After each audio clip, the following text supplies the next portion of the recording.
আসসালামু আলাইকুম রহমতুল্লাহ। সবাই কেমন আছেন? আশা করি সবাই অনেক অনেক ভালো আছেন। আলহামদুলিল্লাহ, আমিও অনেক ভালো আছি।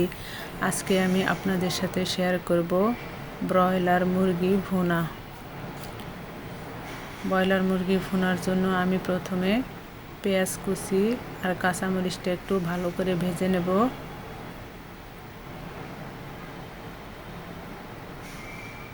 এখন দিয়ে দিব আদা রসুন বাটা,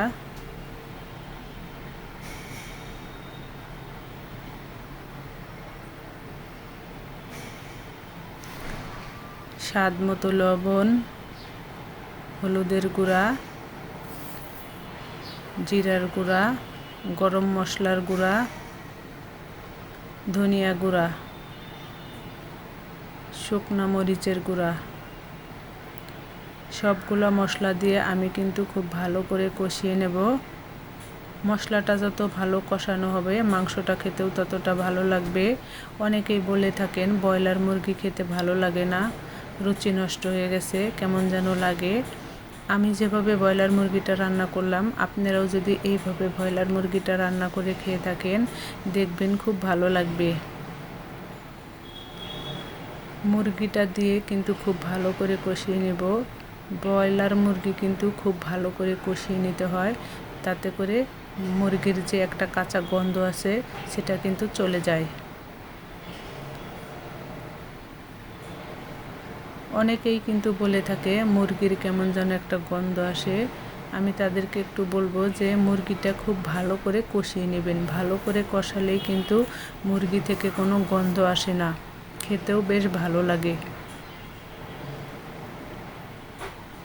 আর এই মাংসটায় ঝোল বেশি রাখবেন না।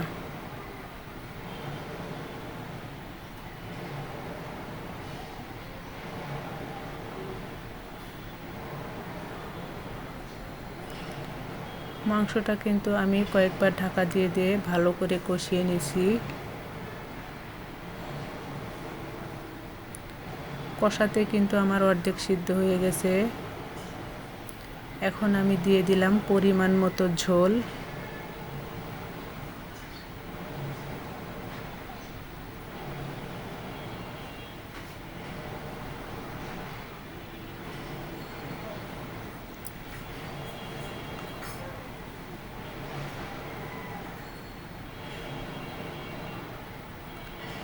মুরগির মাংসের ঝোলটা কিন্তু অনেকাংশেই কমে গেছে। আমার রান্নাটা কিন্তু শেষ হয়েছে। সবাই এভাবে রান্না করে খেয়ে দেখবেন, ভালো লাগবে ইনশাল্লাহ। আল্লাহ হাফেজ।